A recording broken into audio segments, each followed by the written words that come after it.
예, 다음 질의하겠습니다. 이준석 위원님 질의해 주십시오. 예, 개혁신당 화성을 이준석입니다. 후보자님, 혹시 헌법 18조가 어떤 내용인지 대충 알고 계십니까? 말씀해 주십시오. 예, 모든 국민은 통신의 비밀을 침해받지 아니한다에 대한 부분입니다. 그런데 사실 저는 이거를 오늘 꺼내들 때 사실 정책 질의를 하려고 이제 말씀드린 건데 방금 전에 이용기 의원님께서 지적하신 그런 부분, 트로이컷이라고 했던 부분 같은 경우에 상당히 문제의식을 가져야 될 부분인 것 같고요. 거기에 더해서 오늘 언론에서 제기하고 또 우리 위원회에서 제기된 그런 위키트리와의 계약이나 이런 부분을 조금 더 성실하게 해명해야 될 의무가 있다 이렇게 생각하는 것이 최근에 이런 여론 조작 행위에 대해 가지고 정치권의 경각심이 높습니다. 그리고 국민들의 인지도 높은 상황 속에서 이 부분에 대한 해명을 좀 더 성실하게 하시기를 우선 부탁드립니다. 우선 HTTPS 검열에 대해서 혹시 알고 계십니까? 말씀 좀 부탁드립니다. 예, 인터넷 사이트 접속할 때 원래 HTTPS 주소로 들어가는 것들은 전부 다 보안 통신으로 연결이 되기 때문에 중간에 누군가 가로채서 정보를 볼 수 없도록 되어 있습니다. 근데 최근 대한민국에서는 2019년에 HTTPS 차단 정책을 통해 가지고 선제적으로 음란물 도박 사이트 등에 대한 접근을 차단하고 있습니다. 이게 그러니까 사실상의 전수조사를 하고 있는 겁니다. 누군가가 인터넷 접속했을 때 HTTPS 주소로 접근했을 때 행선지가 어딘지를 서버에서 중간에 가로채서 만약에 그것이 국가가 지정한 불온한 사이트면은 아예 들어가는 걸 차단한다는 것인데요. 이것 자체가 아까 말씀드렸던 헌법 18조에 상당히 충돌하는 부분입니다. 통신의 비밀을 보호받아야 되는데 내가 어느 사이트 접근한지를 국가가 전수조사해서 판단해서 제가 못 들어가게 한다는 거 아니겠습니까? 이런 부분을 철폐하자는 주장이 일각에서인데 어떻게 생각하십니까? 저도 의원님 의견에 공감을 하고요. 기본적으로 헌법이 부여하는 개인의 자유와 관련해서 기본적으로는 모든 국민이 통신의 자유를 가질 권리가 있다고 생각을 합니다.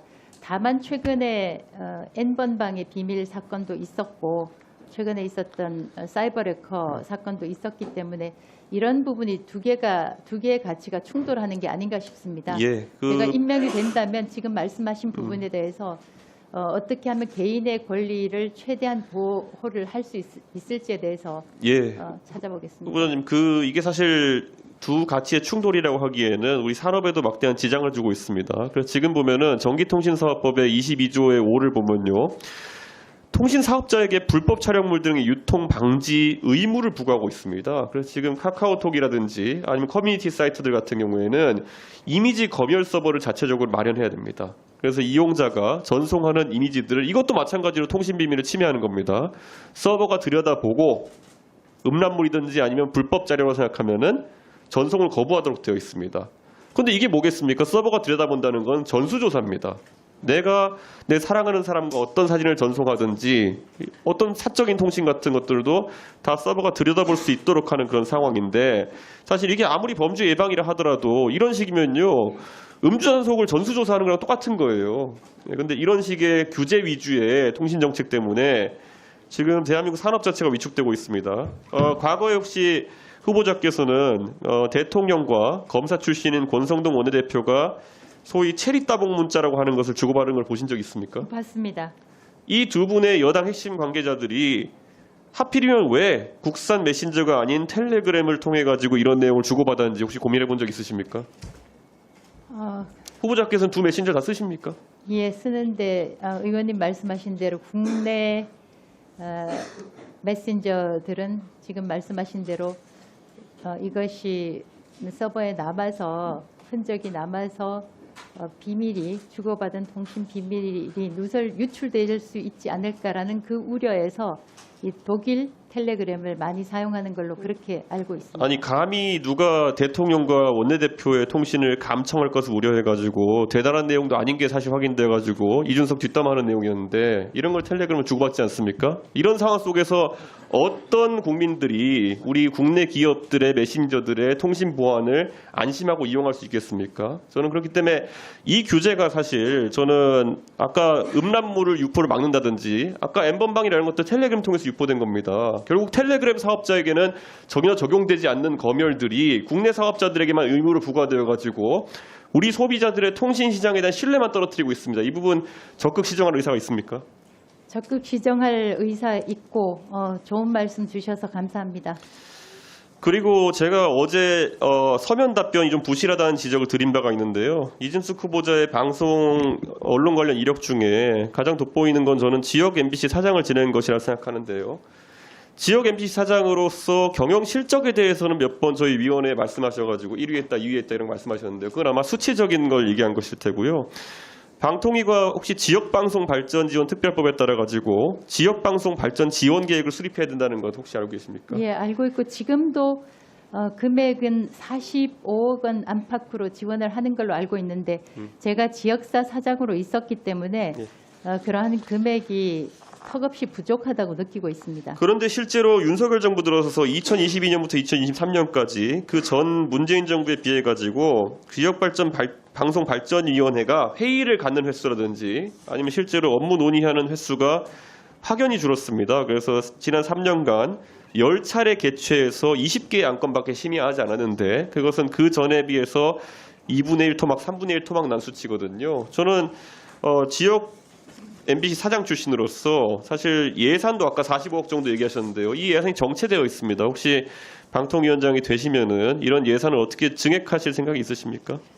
우리나라의 모든 것이 서울 수도권 중심으로 이루어지고 있고 지역의 여론이라든가 지역의 소식들이 많이 죽고 있는 게 사실입니다. 제가 위원장으로 임명이 된다면 소신을 갖고 어떻게 지역 방송, 지역 언론을 지원할 수 있는 방안이 있는지 적극적으로 살펴보겠습니다.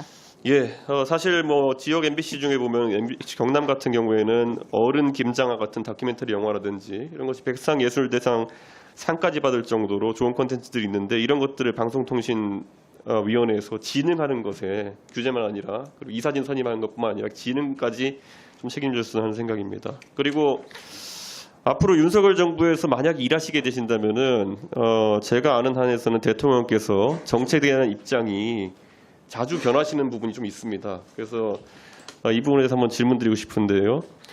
윤석열 정부의 110대 국정과제 중 하나가 남북 간 언론 교류입니다. 이것에 대해 가지고 후보자가 혹시 가진 생각이 있으십니까?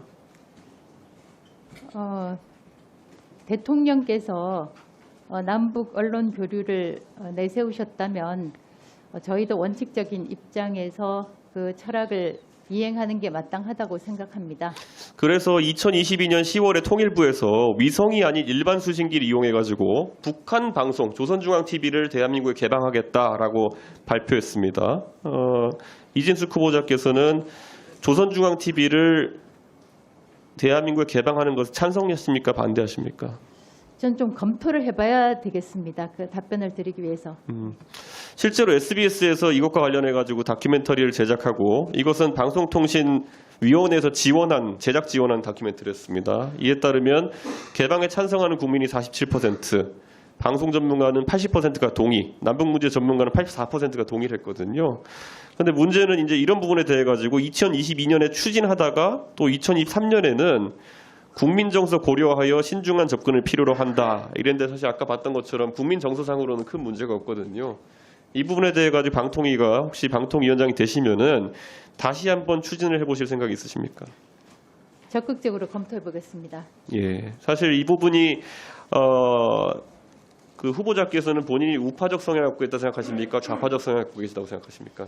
제가 그 성향을 가지고 있는 것은 있지만 이 자리에서 말씀드리는 것은 적절치 않다고 생각합니다. 다만 방송통신위원장으로 임명이 된다면 저의 성향과 상관없이 중립성, 독립성을 철저히 지켜나가겠습니다. 예, 저는 어제부터 청문회를 하면서 저도 약간은 이제 좌파를 싫어하시는 경향성이 있는 게 아닌가 의심을 하고 있긴 합니다만은 우파적 가치관에서 결국 자유라고 하는 것은 북한에 대해 갖고 있는 체제 우위성이라는 것을 바탕으로 해가지고 오히려 개방적이고 그리고 정보를 자유롭게 공유하는 것이 우파의 정신에 맞다 이런 생각을 합니다.